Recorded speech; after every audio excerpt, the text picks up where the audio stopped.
Yes, welcome back. Let's now wrap up our news review this morning with some politics. And I think the biggest political story away from the voter registration has to do with the shenanigans in Wiper. I'd not finished my statement on the registration. Oh, you want to say something about it? I hope you're not trying to divert attention from what you had to discuss. No, but anyway, I'll give you my statement on Wiper.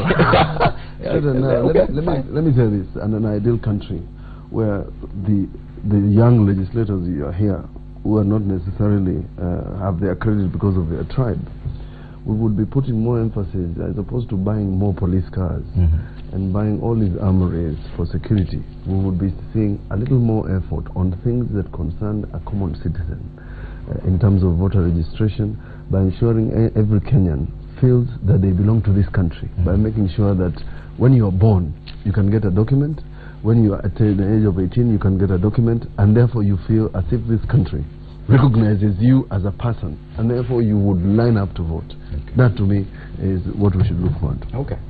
Well said. Let's now move to politics. And there's something happening, and I think across all parties, where the party leaders have been accused of having preferred candidates ahead of the party primaries. We're seeing that accusation even in Nairobi politics, where the Jubilee leadership is said to prefer one candidate as opposed to the other. We've seen what kind of fallout and the divisions that have been occasioned by that. Wiper Party, on the other hand, you had your National Executive Council meeting, and I'm sure this issue came up yesterday. Of course, you did not discuss it publicly, but I'm sure you must have discussed it, where we're now seeing a very sharp division between the party leader, Kalonzo Musyoka, and the party chairman, Musila. Because of pronouncements, public pronouncements made by party leader in terms of his preferred candidate for the governor's race in Kitui. Now, how did that go yesterday? You want me to tell you what we discussed privately? And we didn't say. If you give us that, we would appreciate as well. I appreciate my political party because people share their opinions loudly. And we express our opinions to our party leader. Even if he disagrees with them, we tell him.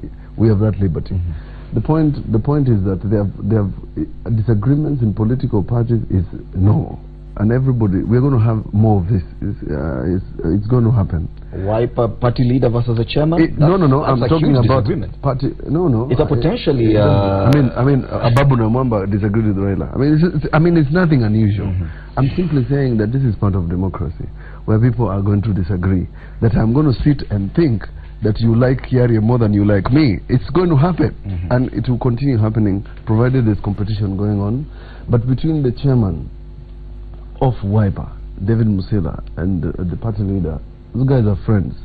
And for Malombe to appear as if he's the one who is holier than thou, asking the party national chairman to apologize, or else he'll remove him from his chairmanship. It's called wishful thinking, because he has no role. He can't remove him as chair, and it remains wishful thinking, but he is again playing to the gallery so that he appears as if he's the good one, yet ideally he's not. The issue has been over-politicized, over-interpreted, and misinterpreted by the press. As far as I'm concerned, the statement we issued yesterday is clear. Senator Mudema said the role is playing where there is an altercation. There is an instance where Musila felt as if he had been given a short end of the stick, and actually walked out of a public rally where the party leader was. And he expressed himself publicly. He didn't hide.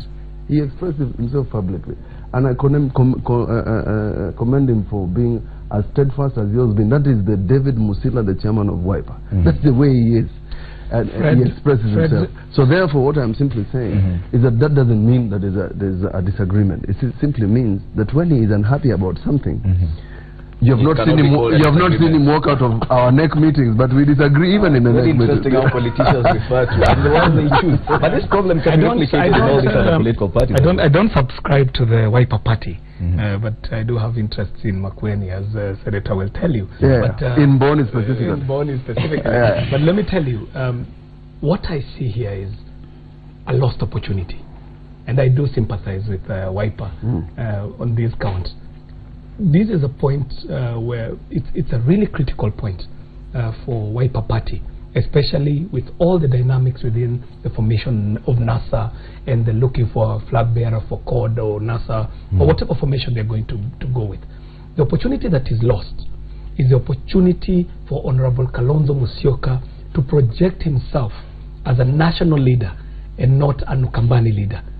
Now, the moment he is pulled back into Ukambani politics, and let me not trivialize them and call them petty politics, but the moment he's pulled back to Ukambani politics at such a crucial time, he's denied the opportunity to project himself into other counties, into other regions, and to other voters who might want to see Kalonzo as an alternative to either the leadership in NASA or even an alternative to the Jubilee leadership. So whatever is happening at Wiper right now is losing Kalonzo an opportunity, and of course his rivals are celebrating. Yes, and so it should we've be got noted to ask who is propagating these rivals within Wiper. And it should be because noted, we can only find out that by seeing who is benefiting from curiously, it should be noted that this is just the second altercation that the Wiper party leader is getting himself in. Only a few months back, he got into a similar issue with Johnston Muthama, who's also still a party stalwart. Yes. Now he's doing it with David Musila, still within Ukambani, another stalwart in Ukambani politics. We just wait to see what will happen to the headline yesterday was saying that Wiper house on fire. I do not know if you agree with that. Probably not. So at what point does he leave Ukambani and come to Kenya? I'm not smoking. And I'll come back to you, Bonakiere, because it's also happening in Jubilee. We are seeing David, the CS for devolution, but in a more structured way, has been asked by the president to leave the race because he was seeking to be senator. Now he's governor. Now he's no longer running. We're seeing it happening in Nairobi as well, because the Jubilee leadership is said to be having a preferred candidate in Nairobi. More structured discussion. Oh, really? How structured is it? No, Sakaja did not structure his conversation. Fighting now. When we get there, I've said before that the word power never goes with such. It goes with words like fight, capture. And so I don't think we should be reading too much, into what is happening in terms of people positioning themselves, either in terms of seeking the favor of the people they believe wield the power to give them the certificate to run for it, or going to the ground and seeking it. It is not a huge issue to me. But Fred, you remember a short while ago, I sat with you on this forum when Jubilee was talking about Eugene Wamalwa's candidature, and I told you he's going nowhere. He cannot be the Jubilee candidate for Nairobi. Fred, you must be knowing now that the fire in Wamalwa is dead. I sat with you here when they were talking about the possibility of Marende, the former speaker, and I told you, so long as the Jubilee formation remains what it is not in the picture for Nairobi, gubernatorial, candidature. And you now know that beyond being a brother in Christ, I'm a prophet. You've never heard of Marende. Prophesy, brother, prophesy. And I told you, in tongues. I saw Mike Sonko's popularity more so with the common masses there going up. And I told you, that is the one candidate who would bother us.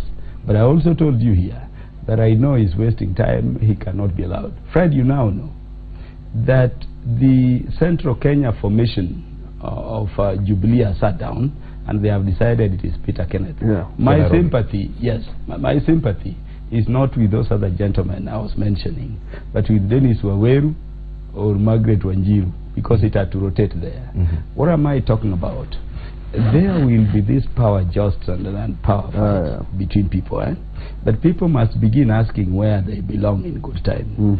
Like Baytown constituency, there was a proposal at some point in time, but because I'm working so hard for the party, you see us in this program, propagating what we stand for, I should be given a direct nomination. And I told our party that is the least. In fact, that is. Are you saying that the preferred candidate? I'm going there. I told them that as a lawyer, I know what the constitution of our party says. What I want in Homa Bay is free and fair nomination process. And let me answer your question. That really we must begin to understand that the constitution says Kenya is a multi-party democracy. So political parties are serious institutions. Political parties are being funded by the state using public coffers, those that qualify. You know it. We cannot still have situations where we fail to create systems in political parties as instruments of governance and sit there saying so and so wanted what favor. I think what we are debating now is a distraction. We are saying who should be favored by, you know, but we are Prime Minister Raila Odinga, who should be favored by Stephen Kalonzo Musyoka. They don't favor anybody. I think are you saying they don't? The one thing, Fred, the one thing that, let's be honest here. The one thing that the one thing that Prophet Kaluma has totally ignored is to prophesy on what might end up happening in NASA, and he concerns himself more with what is happening within Jubilee, and particularly in Nairobi. And I'm a resident in Nairobi. I'm an interested party in Nairobi. And I can tell you for a fact that what really scares CORD and also scares NASA is the fact that from the highest office in the land, and even within the presidency and the entire political leadership within Nairobi, we have declared and pronounced ourselves on the one fact. And the best way it was articulated was by the Deputy President when he said, liwe liwalo, mbele nyuma, kushoto kulia, kiti ya governor ya Nairobi itakuwa ni ya Jubilee. You can get it now, Peter Kenneth. The moment that was pronounced, it started scaring. Is Peter Kenneth because they know that when we bring a formidable candidate, we can easily floor them in Nairobi. No, now, Peter Kenneth. What we are doing is the process of getting to a point where we present